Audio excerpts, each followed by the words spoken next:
Jadi mungkin langsung ditanggapin saja dari Ayu tadi.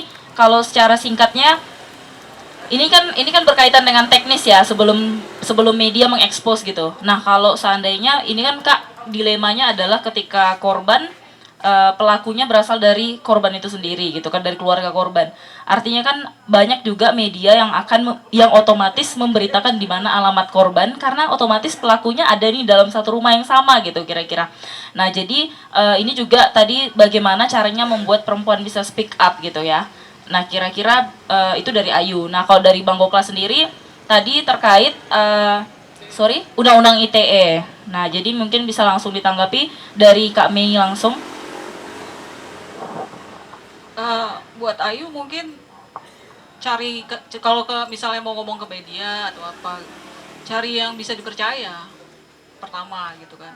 Wartawan yang pengen misalnya ini harus semua orang tahu, harus pemberitaan itu kan pressure juga ya kan, supaya tapi harus didapat orang, misalnya wartawannya yang memang bisa dipercaya, yang tidak menyebarkan lagi. Ini misalnya Ayu ngomong ke kakak, udah lewat kakak saja. Nanti misalnya gini, kalau Ayu maunya ini diekspos di Kompas gitu. Nah, efek dari ketika Kompas memberitakan ini, Kompas pasti sudah punya standar sendiri kan, menutup semuanya, identitas dan apa semuanya gitu kan.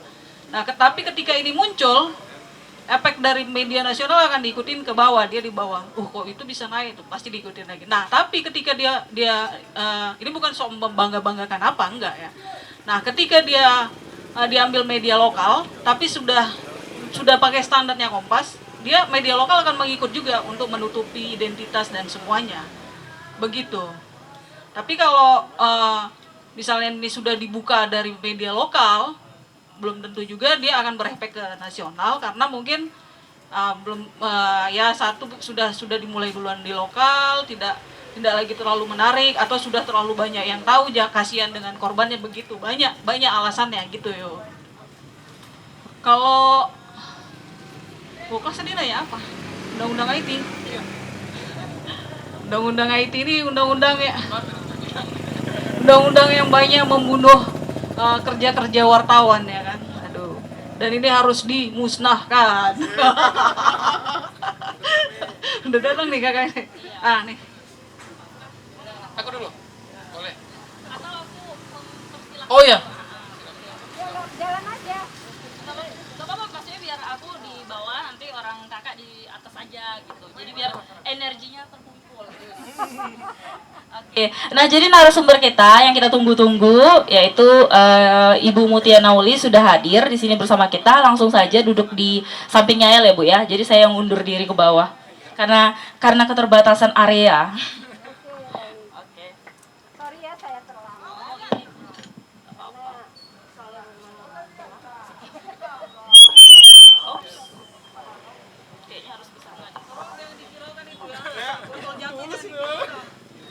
Oke, tadi langsung ke Bang Maswan aja ya.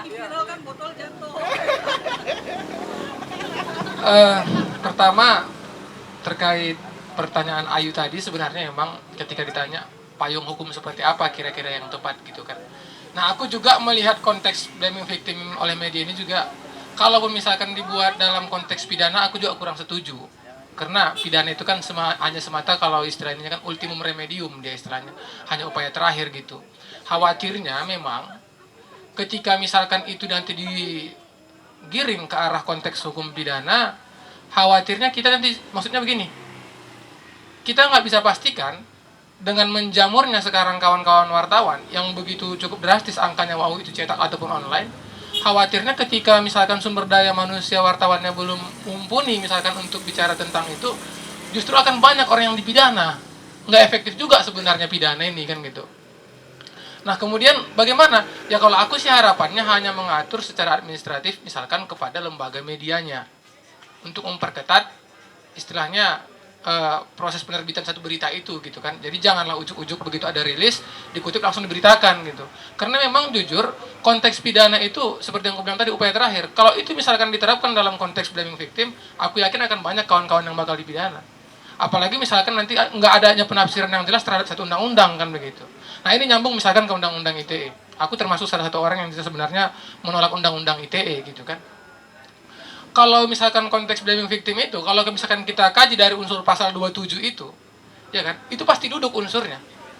Ketika misalnya itu disebarluaskan berita itu gitu kan. Tapi apa itu efektif? Pasti tidak, kan gitu. Karena kalau seandainya pun misalkan wartawan itu dia nggak akan bisa dijerat pakai undang-undang ITE gitu. Karena kalaupun seandainya ada kesalahan terhadap pemberitaan seorang wartawan, pasti dia diakomodir oleh undang-undang pers. Ya kalau memang misalkan ada pemberitaan yang tidak benar terhadap satu pemberitaan, cukup lakukan hak jawab, kan begitu. Nah, kalaupun memang misalkan ada undang-undang ITE, pasti itu akan lebih mengena kepada orang yang menyebarluaskan berita yang bukan wartawannya, kan begitu.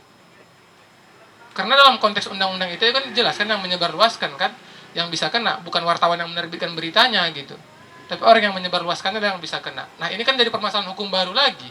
Masa hanya gara-gara menyebarluaskan informasi itu orang harus dipidana? Faktanya di undang-undang ITE itu meskipun ancaman hukumannya pakai 4 tahun, rata-rata itu dikurung, ditahan gitu kan. Makanya sampai hari ini kalau kelompok-kelompok CSO pasti menolak kehadiran undang-undang ITE. Nah, RUU PKS harapan kita nantinya bisa mengakomodir kepentingan kawan-kawan korban itu sebenarnya. Dengan harapan ya tidak melulu harus mempidana orang. Karena pidana itu meskipun dia dibilang efek jera, tapi faktanya kan nggak pernah menghentikan pelaku tindak pidana. Korupsi, ancaman hukuman yang begitu tinggi masih terus-menerus ada. Misalkan pencurian atau pembunuhan masih terus-menerus ada. Kenapa? Karena memang efek jera itu nggak lagi menjadi satu landasan hukum untuk kita menghukum orang, untuk bisa menghentikan perbuatan itu gitu kan. Jadi ya kalaupun dalam konteks pidana menurutku tetap tidak tepat dalam konteks blaming victim ini. Tapi negara juga harus mengakomodir kepentingan hukum kawan-kawan korban kan begitu. Ya misalkan dalam konteks media artinya harus ada upaya yang selektif dalam penerbitan berita. Nah kalaupun terjadi pelanggaran itu harus ada sanksi yang berat dalam konteks wartawan kepada si oknum wartawan yang memberitakan. Mungkin begitu tanggapan dari aku. Terima kasih. Mungkin sedikit aja karena udah banyak juga dijelaskan gitu kan. Kalau soal bagaimana tadi yang aku juga kutangkap dari Kak Ayu kayak bagaimana cara supaya bisa speak up gitu kan.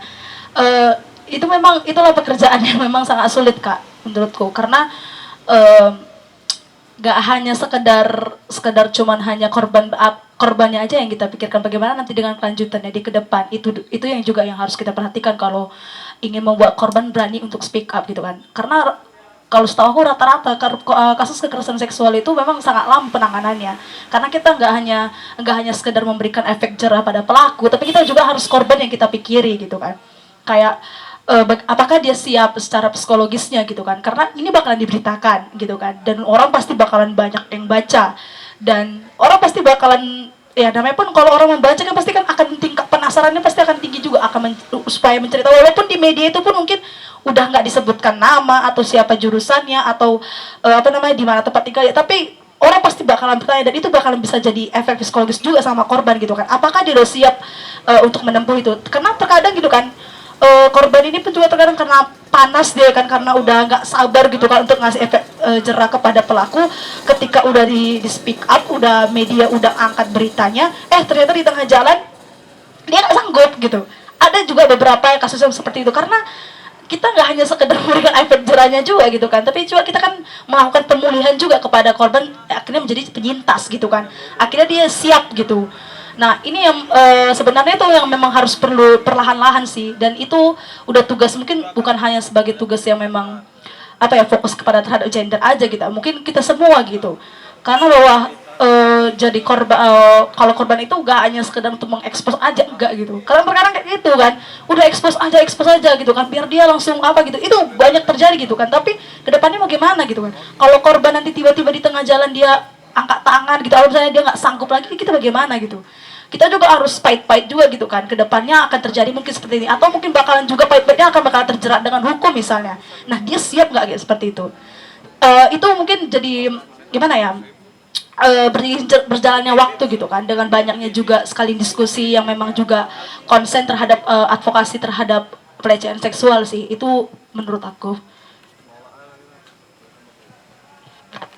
Baik, karena tadi Mutia Naulis baru bergabung, mungkin kita bisa bisa langsung tanyakan mengenai perspektifnya Ibu dari sudut pandang psikologis tentang diskusi kita malam hari ini, di mana kita ingin ingin kritis nih, ingin reflektif terhadap berapa banyak media yang dianalisis oleh Komnas Perempuan baru-baru ini juga mengandung banyak diksi-diksi yang menggunakan kata-kata yang misalnya cabul, kemudian mengekspos anak korban kekerasan, kemudian mengekspos perempuan yang korban kekerasan seksual dan lain-lain sebagainya. Nah, bagaimana dengan pendapat Ibu Mutia? Silakan Ibu. Baiklah.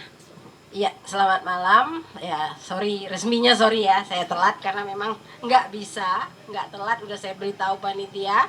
Jadi terima kasih sekali mau mengajak saya untuk ikut diskusi. Buat saya sih kalau anak muda yang saya tetap merasa muda itu susahnya ya. Jadi kalau ada teman-teman yang ngajak saya berdiskusi, rasanya ya nggak boleh gitu buat saya untuk tidak. Jadi kalau saya ditanya apa pendapat saya yakin kita satu sisi lah katakannya, karena memang temanya yang diangkat di pertemuan atau di diskusi ini memang melihat kembali, dan itu juga kita sama-sama baca ya dari Rifka Anissa, saya kira penelitian-penelitian yang dibuat, apalagi memang kalau latar belakang saya itu di bidang gender ya, dan psikologi gender, budaya, psikologi, dan kemudian dengan lantangnya saya bilang saya feminis loh. Saya nggak peduli gitu kalau orang bilang feminis begini loh, feminis begitu loh. Meskipun saya dengan kesadaran penuh tahu bahwa feminis itu banyak alirannya, fine, nggak apa-apa. Mereka punya alasannya sendiri, sama seperti saya juga punya alasannya sendiri gitu ya. Jadi saya kira kalau ditanya apa pendapat saya,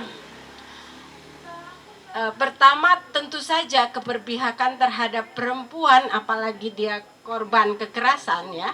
Meskipun saya ingin menggantinya terus dengan enggak korban deh, penyintas deh. Kalau dia sempat mulai bicara, kalau sempat dia mulai katakanlah ada di kita itu ya, dibandingkan